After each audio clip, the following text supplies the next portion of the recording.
परम धामवासी प्रणामी रत्न श्री बनवारी लाल जी, जिन्हें प्रणामी जगत में प्यार से सुंदर साजी गुरु जी के नाम से जानते हैं, ऐसे दिव्य आत्मा, महान आत्मा जो हम सभी सुंदर साजी को और प्रणामी समाज को छोड़कर श्री राजी महाराज के परम पवित्र दरबार परम धाम मूल मिलावा परात्म में जागृत हुए हैं, ऐसी दिव्य आत्मा की श्रद्धांजलि संगोष्ठी जो इस समय जूम के माध्यम से हम सभी सुंदर साजी देख रहे हैं, ऐसे जूम इलेक्ट्रॉनिक मीडिया के मंच पे बैठे हुए आदरणीय समस्त गुरुजन, जूम, फेसबुक और यूट्यूब के पंडाल में बैठे हुए आदरणीय समस्त सुंदर साजी, हमें यह पता है कि इस जगत में श्री राजी महाराज की कृपा से ब्रह्म प्रियाओं का अवतरण हुआ और उन्हें इसका और साहिबी दिखाने के लिए ही श्री राजी महाराज ने सुंदर सा संसार का निर्माण किया, जिस संसार को 3 भाग में बांट दिया गया, काल माया, योग माया और प्रतिबिंब काल माया। इन तीनों ब्रह्मांडों में ब्रह्म प्रियों की व्रज की लीला, रास की लीला और जागनी रास की लीला हो रही है। और जब जागनी ब्रह्मांड में ब्रह्म प्रियाएं आई तो अब तक तो ब्रह्म प्रियों ने जन्म और मृत्यु का दुख और सुख क्या है उससे ब्रज रास में, कालमया ब्रह्मांड या योगमया ब्रह्मांड में अनुभूति नहीं कर पाई थी। पर जब जागनी ब्रह्मांड में ब्रह्म प्रियों का अवतरण किया गया तो सही मायने में जो दुख है, उस दुख का खेल जन्म मरण के समय में क्या होता है, उसे राजी महाराज ब्रह्म प्रियों को खास अनुभूति करवाना था राजी महाराज। इसी वजह से प्रतिबिंब कालमया ब्रह्मांड में जागनी रासलीला करके और ब्रह्म प्रियों को अवतरण करके दुख और सुख जो जन्म और मृत्यु के समय में क्या होता है वह उनको दिखाना अनिवार्य था। इसी में हम सारे ब्रह्म प्रियाएं भी आए हैं, ईश्वरीय सृष्टि का भी अवतरण हुआ है और जीव सृष्टि का तो सुंदर सा ब्रह्मांड में खेल है ही। इस खेल में हम जब आनंद ले रहे हैं, उस आनंद के बीच में श्री राजी महाराज धीरे धीरे दिव्य आत्माओं को अपने चरणों में जब स्थान देते हैं, हुक्म से जब परात्म में जागृत करते हैं, तो उसी को हम परम धाम वासी सुंदर साजी हो गए, धाम वासी सुंदर साजी हो गए, या उनका निधन हो गया या उनकी मृत्यु हो गई इत्यादि इत्यादि शब्दों का हम प्रयोग करते हैं। उसी श्रृंखला में जिनकी श्रद्धांजलि संगोष्ठी का आयोजन किया गया है, ऐसे प्रणामी धर्म के एक बहुत बड़े ऐतिहासिक पुरुष जिसे कहना चाहिए, हमारे गुरुजी श्री बनवारी लाल जी, जिन्होंने अपने संपूर्ण जीवन का जो 2 भाग होता है, पूर्वार्ध और उत्तरार्ध, ऐसे पूर्वार्ध में भी वो भक्ति करते होंगे, साधना करते होंगे, ज्ञान अर्जन भी करते ही होंगे, पर उत्तरार्ध का जीवन मैंने भी उनका देखा है। मुझे लग रहा है कि अपने उत्तरार्ध के जीवन में गुरुजी ने संपूर्ण समय प्रणामी धर्म के लिए, प्रणामी धर्म के सुंदर साथ के लिए, समाज के लिए समर्पित कर दिया और वह उन्होंने चरितार्थ करके दिखाया। जैसे महामती प्राणनाथ जी ने अपने वाणी में कहा कि जब परम धाम के अंदर में तीनों धार्मिक ब्रह्म बैठी हुई हैं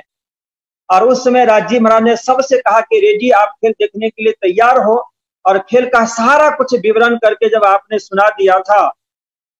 तो उस समय में ब्रह्म प्रियाएं डर गई थी, भयभीत हो गई थी और एक दूसरे से कहना शुरू कर दिया था कि हे सखियों, एक वस्तु आप जरूर से जरूर ध्यान रखना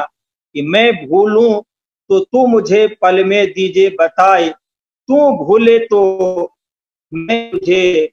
देऊंगी तुरंत जगाए। यह जो उन्होंने कॉल किया था, प्रोमिस किया था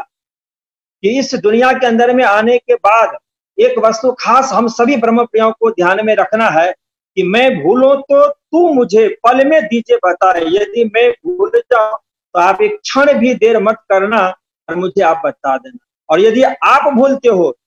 तो फिर उन्होंने कहा था कि मैं तुरंत देऊंगी जगह आपको, मैं भी जगाने के लिए तैयार रहूंगी। ऐसी जो वायदा उन्होंने की थी, प्रोमिस जो उन्होंने किया था, वह कार्य इस जागनी ब्रह्मांड में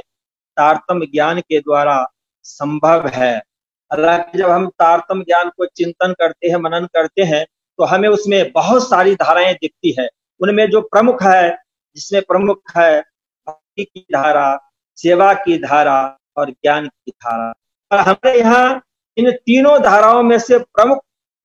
ज्ञान की धारा मानी जाती है, क्योंकि महामती प्राणनाथ जी ने कहा इस तारतम्य ज्ञान को लेकर के आपको सबको जगाना है, इसको फैलाना है, इसका प्रचार प्रसार करना है। और इस प्रचार प्रसार के अंदर में जो सुंदर साजी आ जाते हैं उनका नाम हो जाता है जागनी के लिस्ट में। इसलिए प्रणामी जगत का जो सिद्धांत है, उस सिद्धांत का नींव है तारतम्य ज्ञान के द्वारा जगाना। मतलब प्रणामी धर्म का एकमात्र उद्देश्य है जागनी। और जो सुंदर साध, जो संत महात्मा, जो गुरुजन जागने का कार्य करते हैं, उस जागने कार्य करने के लिए महामती प्राणनाथ जी ने भी कहा कि अक्षरातीत परब्रह्म परमात्मा श्री कृष्ण श्रीदास जी महाराज ने हर एक सुंदर साध्य को कोई ड्यूटी, कोई कर्तव्य उनका कदाच उन्हें सौंपा है, तो वो एकमात्र कार्य है जागनी। और जागनी भी सत्य है, भक्ति के माध्यम से भी जागनी है, सेवा के माध्यम से भी जागनी है, पर सर्वोपरि है ज्ञान के माध्यम से।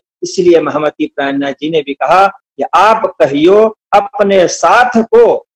जो तुझे खुले वचन, सुध तो नहीं कछु साथ को तो भी अपने संयन। यदि हमारे पास में तारतम्य का जितना भी ज्ञान है, उस ज्ञान को यदि हमने दूसरे को दिया, तीसरे को दिया, चौथे को दिया, तो वह जागने का कार्य होता है। और जागने कार्य में जो शरीक होते हैं वो सोई सुहागिन धाम में जो करसी इत रोशन, उसमें उनका नाम आता है। और वही कार्य जीवन के उत्तरार्ध में हमारे परम सम्माननीय प्रणामी रत्न श्री बनवारी लाल, जिनको हम गुरु जी के नाम से जानते हैं, उन्होंने कर दिखाया। ऐसे दिव्य आत्मा श्री जी महाराज के चरणों में समर्पित हुए हैं, मूल मिलावा परातम में अपने परातम के तन में जागृत हुए हैं। ऐसे दिव्य आत्मा के लिए महामंगल धाम के तरफ से कोटिशः श्रद्धांजलि मैं सूर्य नारायण अर्पण कर रहा हूँ। उनके परिवार के लिए और संपूर्ण समाज के लिए राजी के चरणों में प्रार्थना करता हूँ कि उनकी जो क्षति महसूस हो रही है, वह क्षति राजी महाराज अपनी कृपा दृष्टि से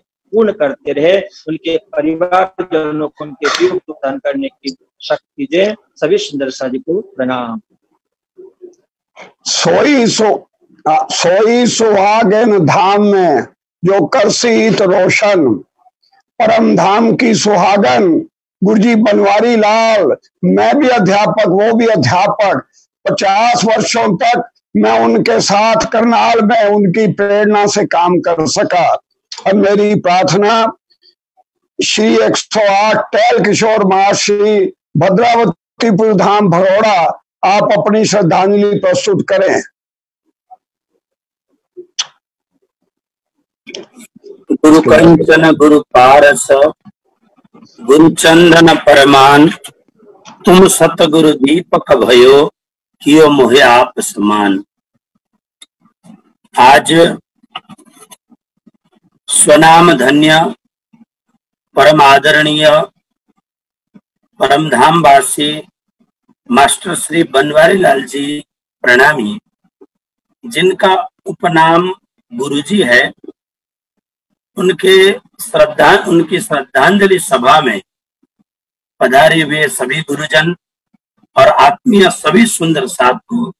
भद्रावतीपुर धाम से टहल किशोर का कोटि कोटि प्रणाम। अकस्मात 2-3 दिन पहले जब फेसबुक में मास्टर जी का श्री परमधाम गमन का समाचार सुना, स्वाभाविक है जिनसे बहुत प्रीति स्नेह होता है और जिनके साथ जागने के इस कार्य में कुछ काम करने का सुअवसर प्राप्त होता है,